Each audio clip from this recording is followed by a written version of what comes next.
I will start the video with the background of the country. So Switzerland has existed as a state since the adoption of the Swiss Federal Constitution in 1848. The English name Switzerland is a compound containing Switzer, an obsolete term for the Swiss, which was used during the 16th centuries to 19th centuries. Switzerland, officially the Swiss Confederation, is a landlocked country situated at the confluence of Western, Central and Southern Europe. Next, the Switzerland flags. They have two shapes of their flags, which is square and rectangular. So for the square shape is national flags. For the symbolic of white cross, it is known as Swiss cross and has been used as the field sign of the old confederacy, which is clothing of the combatant, and to the cantonal war flags in the form of strip of linen. And its symbolism was described by the Swiss Federal Council in 1889 as the same the Christian cross symbol. For the civil and state ensign, it's used by Swiss ships, boats and non-governmental bodies. Next is the location of the Switzerland. As we know, the country of Switzerland is in a part of Europe, so the green region is Switzerland while grey is Europe. For the administration system, this is the symbol of politics of Switzerland.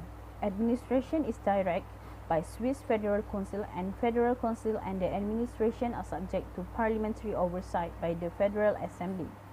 As 2008, the Confederation employed some 102,000 people, but 32,000 of them working for federal enterprise, such as Post and the Swiss Federal Railways.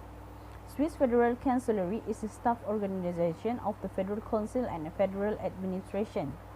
For administrative purpose, the Federal Data Protection and Information Commissioner is affiliate to the Chancellery. Federal Data Protection and Information Commissioner, responsible for the supervision of federal authorities and private bodies with respect to data protection and freedom of information legislation.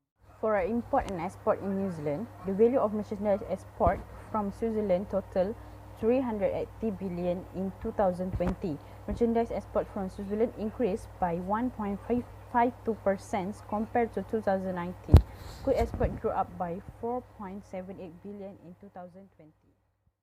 For the GDP data per capita in Switzerland, in 2015 was 82,479 USD. However, in 2019, the GDP per capita had decreased around 1,838 USD from 82,479 USD to 80,641 USD.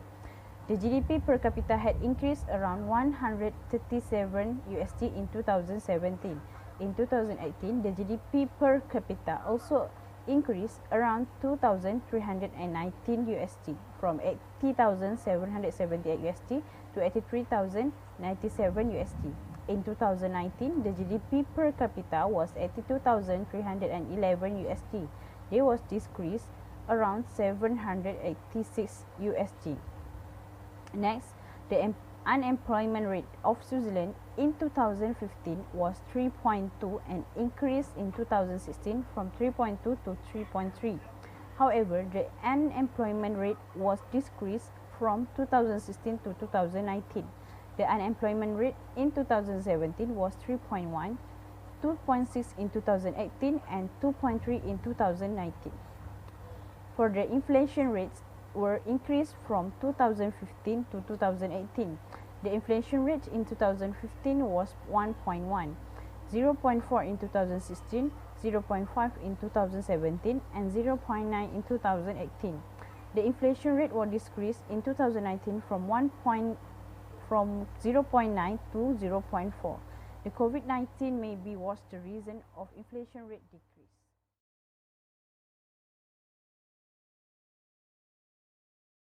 The first country to vote on whether or not to introduce a green economy was Switzerland. What is green economy? A green economy is defined as low carbon, resources efficient and socially inclusive. Hence, there are few categories of green economy that implement by Switzerland, which are renewable energy, land management, waste management, sustainable transport and lastly, green building. What exactly is a green building? Green building is sustainable building and also refer to both a structure and the implementation of processes that are environmentally friendly and resources efficient.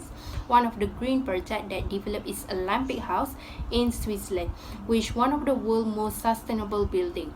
Started in 2012, the new Olympic head office was always intend to be an investment in sustainability, both in terms of construction, operation, and energy efficiency.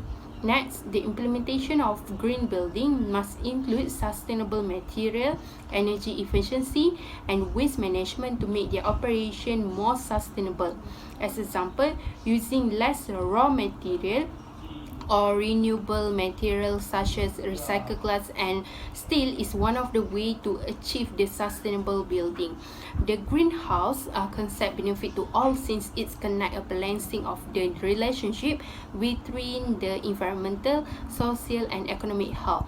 As for economy, the energy and water efficiency means the green building owner and tenant can save operating costs on utility bills. When it comes to social, green construction practice can help improve tenant and health and wellness, and lastly to environment. Sustainable building practice can save up to 84 gigaton of global carbon dioxide emission, which ensuring people are comfortable in their everyday environment. For waste management in Switzerland, the polluters pay theory govern waste management in Switzerland. In 3/4 of documents, 1 bin bags are subject to pay per bag fees. They implement it with aluminum and tin cans, old batteries, light bulb, glass, paper, PET bottle, textiles, electrical and computer devices and other modern household waste materials are recycled in Switzerland. This makes Switzerland achieve a significant increase in waste recovery for recycling as well as maximum reduction in soil, air and water pollution, or at least a tolerable level of pollution by handling the waste that accumulate. For land management in Switzerland, the nation put in a lot of effort and took the lead in Europe by introducing a new land code that included the most up-to-date ownership guarantees. The implemented by landowners are not free to use it as they please. One must adhere to the requirements set out by the legislature and the authorities. And that means adhering to a slew of laws, ordinances, and official restrictions, what are known as public law restrictions on land ownership right (PLR). Thus, this contributes Switzerland with a sound and long-term expertise in land engineering, and that has resulted in a successful outcome so far, and ready to share the knowledge and experience with the other colleges and government in other countries.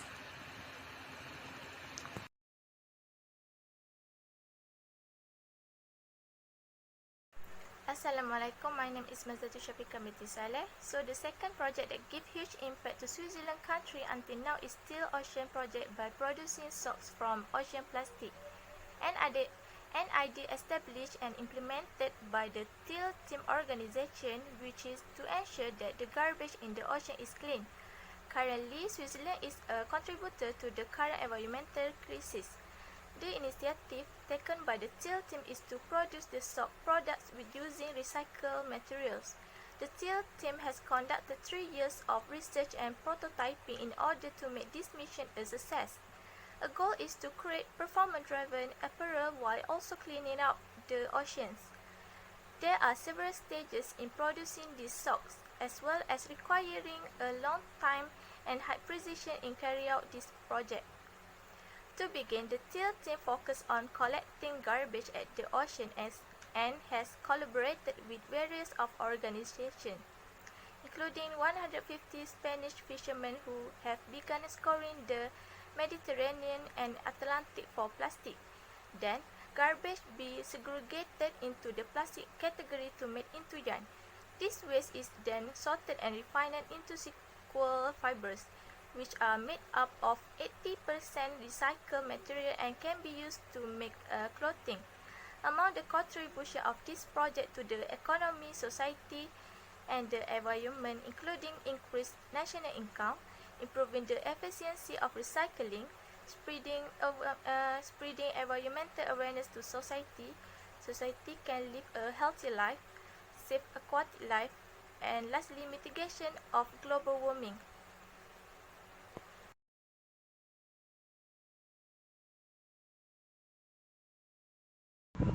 The most important project for blue economy in Switzerland includes the Swift-Alfarm algae farm. The Swift-Alfarm fish indoor salmon farm employ a recirculating aquaculture method that incorporates optimal resource utilization, environmental stewardship, and a high quality end product. As the implementation, it is an enclosed facility where salmon are raised in tons of pure mountain water without the use of antibiotics or chemicals. This technology offers three major benefits: optimal resource and waste control, a short-circuit device with a low carbon footprint, and the output of extremely high-quality salmon for the end users. The recirculating aquaculture method (RAS) recycles 98% of the water needed for fish growth from a resource management standpoint. The potable spring water is drained at the depth of 25 meters and filtered mechanically and biologically to remove ammonia, nitrates, and nitrates before being recirculated in tanks. For contribution in the terms of economy, inland trade, fisheries, and aquaculture offer food and income prospects for people who may otherwise have fewer opportunities in other industries. For social, inland fish species also can contribute to advancement in disease control and medical research that benefit human health and well-being. Last but not least, for environment, this project benefits from biodiversity as well. Among species, genetic diversity provides the foundation for selective breeding and stock enhancement, as well as development of transgenic fish such as genetically modified Atlantic salmon or salmonella that grow faster and consume less food than non-modified fish.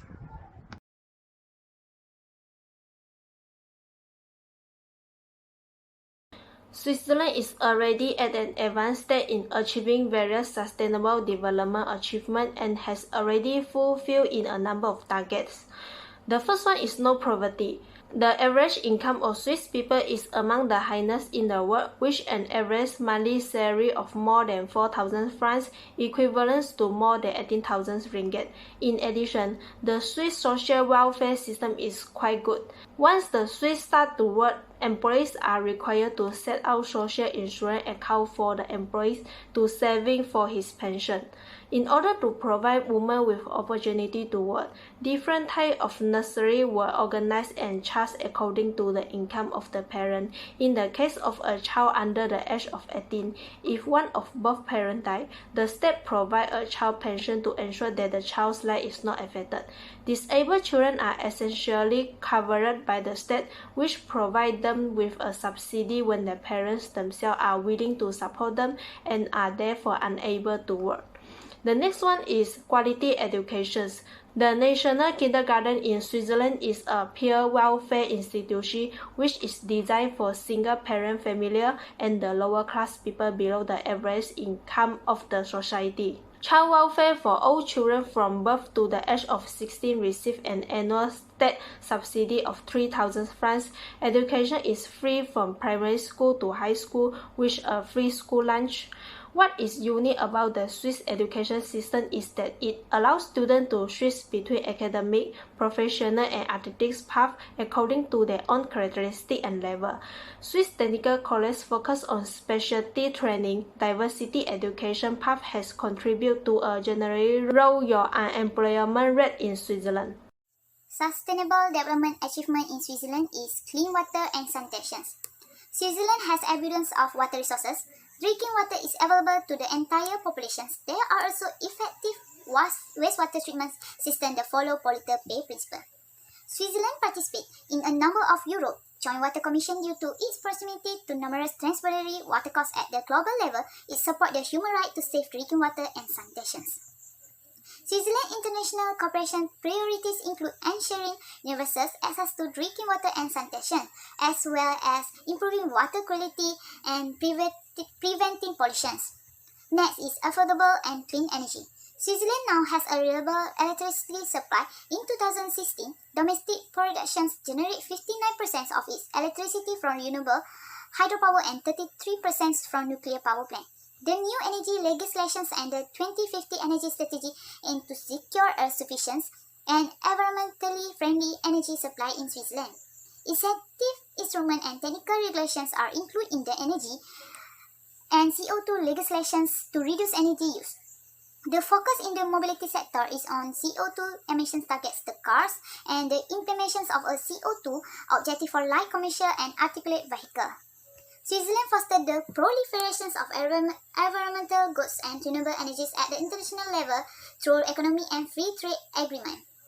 Lastly, it provides specific knowledge in hydropower to which it may contribute on global scale. Switzerland is similarly committed to local energy efficiency.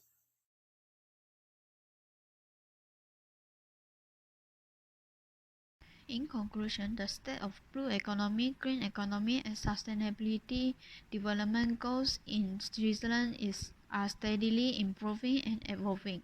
The green economy and blue economy will support Switzerland in addressing climate change and adaptation issues. So Switzerland needs to improve those economy. Switzerland has published some regulations such as Environment Protection Acts and Spatial Planning Acts to protect countries' environment. Publish the regulations can improve the green economy. Switzerland is a landlocked country, so Switzerland may have minority blue economy. But Switzerland still need to improve the blue economy by using the rivers in the country. The essential of the SDG is the advancing one global goals will lead to the realization of other goals. In fact, one set of SDGs is successfully used as a means to achieve another set of SDGs.